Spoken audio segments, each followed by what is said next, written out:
dia berangkat dari TAP MPR nomor 20 yang menyatakan bahwa Pancasila adalah sumber dari segala sumber hukum. Nah, dia ngomong, inilah Pak Tri, jadi kalau sumber dari segala sumber hukum itu tertinggi loh. Nah iya, berarti ada dua dimensi mengenai Pancasila.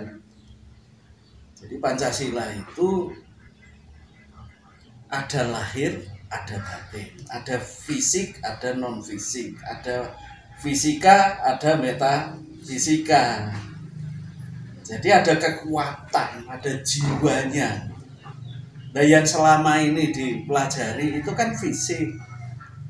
Kalimat-kalimat itu 5 sila itu yang kemudian ditafsir macam-macam, kemudian mencoba untuk diajarkan pada bangsa ini. Itu raga.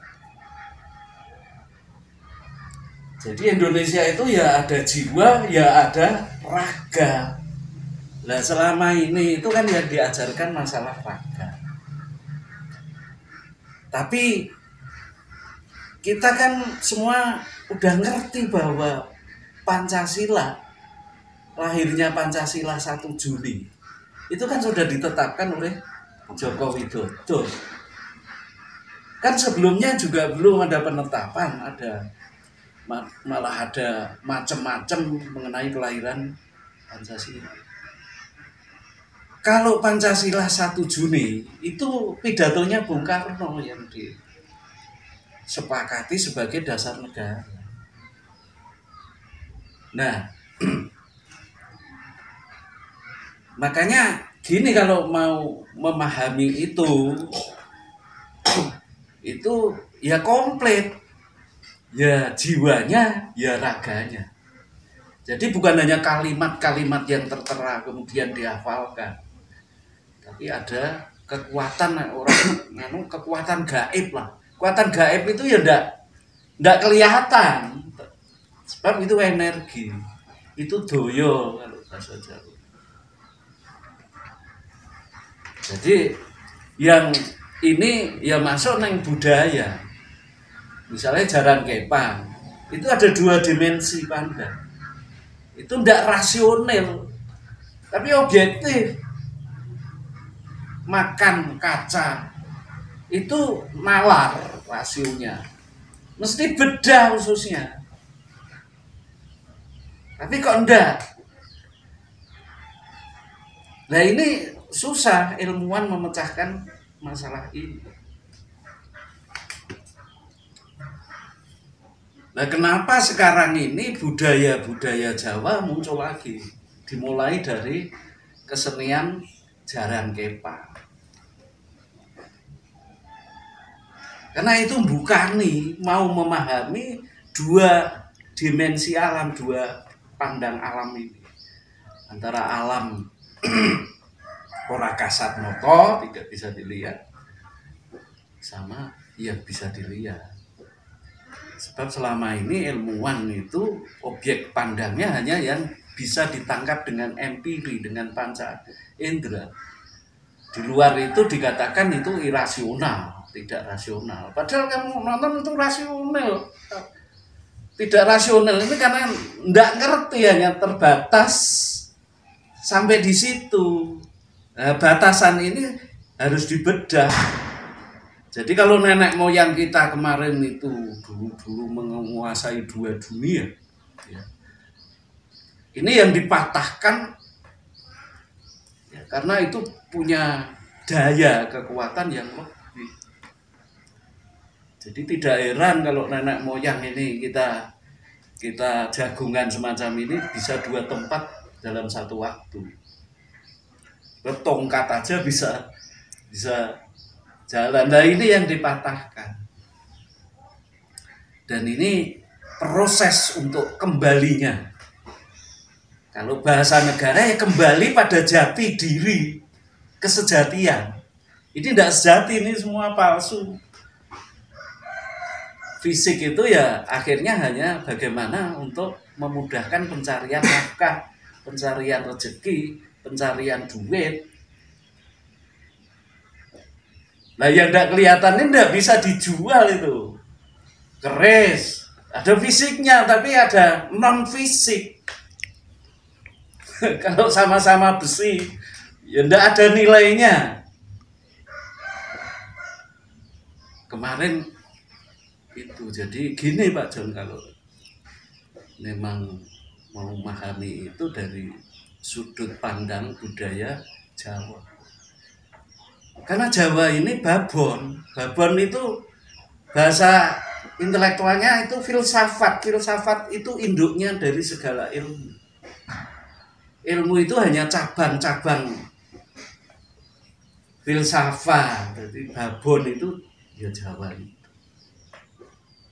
itu filsafatnya lahir batin. Jadi kalau Pancasila itu sebagai filsafat lahir batin itu sebenarnya sudah tepat, tapi belum masuk ke masalah jiwa. Pancasila itu kan jiwanya bangsa, tapi belum memahami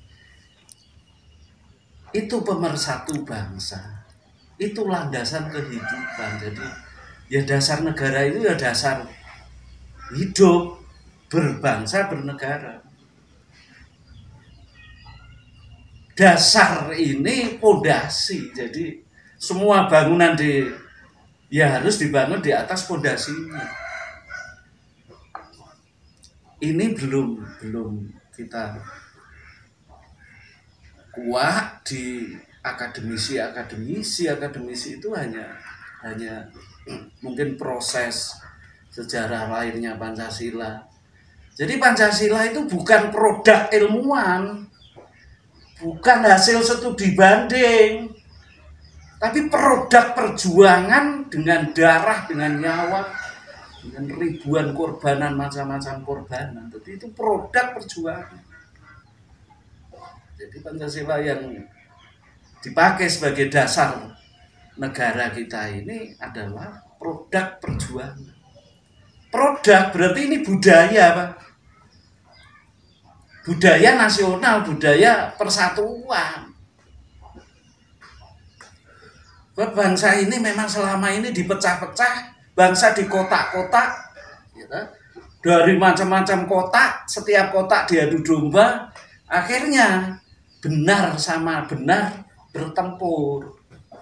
Nah ini obatnya juga hanya dengan memahami kejiwaan Pancasila itu. Nah kalau begitu, karena ini masuk bulan keramat ini Mei ini, di sana ada sidang ketika detik-detik akhir ya, pendudukan Jepang di Indonesia. Itu ada namanya sidang Dokuritsu Jumbei Kosokai, itu bahasa Jepang. Kalau sini kan BPU, Badan Usaha Penyelidik Persiapan Kemerdekaan Indonesia. Itu di bulan Mei ini masuk sampai 1 Juni. Kalau tidak salah itu tanggal 25 sampai 1 Juni. Nah 1 Juni itu pidatonya Bung Karno tanpa teks, itu adalah tuangan jiwa sebenarnya. Dan itu ya nanti kalau berkenan ya nanti 1 Juni kita peringati di sini, Pak. Kami akan membaca bahwa Pancasila bukan produk intelektual. Pancasila adalah jiwa bangsa. Dan ini obat dari segala penyakit bangsa. Jadi bangsa ini kan sedang sakit sekarang, semua bangsa. Dan ini yang ribut adalah kepala-kepala negara, bangsa-bangsa itu. Ketika dihadapkan bangsa ini pada hal yang tidak kelihatan, yang namanya virus itu tidak bisa dilihat, itu harus pakai alat mikroskop atau apa baru bisa. Artinya ada hal yang tidak kelihatan yang harus dipahami, harus dipecahkan. Nah, maka Pancasila itu juga disebut sebagai ideologi. Ide itu gagasan, pikiran, logi ilmu. Jadi pikiran itu sebagai pisau analisa, pisau bedah untuk memecahkan masalah. Nah ini kalau masalah yang tidak kelihatan sebagai objeknya gimana? Apakah mampu ini para intelektual, para wakil-wakil Tuhan menghadapi permasalahan yang namanya virus? Sudahkah ada penemuan mengenai obat? Kalau vaksin ini bukan obat, itu hanya mendorong untuk merangsang kekebalan tubuh, bukan obat. Iya. Nah itulah sebabnya saya kemarin ngomong malam 1 Juni ini sebagai malam keramat untuk memulai membuka wawasan baru, gagasan baru mengenai Pancasila. Ya di mana itu? Iya di sini. Kita kumpul sama orang-orang awam, orang tidak berpendidikan tapi pemilik atas negara ini. Ya rakyat. Kumpul sama budayawan, sama. Nah saya ini temennya kan orang-orang ngereok itu, jadi itu orang-orang rakyat, tapi tetap mungkin membuka untuk melestarikan budaya yang namanya adiluhung. Jadi ini kan baru sebutan, adiluhungnya di mana? Ya karena memahami dua alam ini. Jadi coba sekali-sekali nonton reok, ditanya waktu yang kesurupan itu di mana? Itu secara ya itu objektif ya, objektif karena objeknya bisa dilihat, akan boleh. Kemudian yang tidak bisa nari ketika itu. Nah itu apa?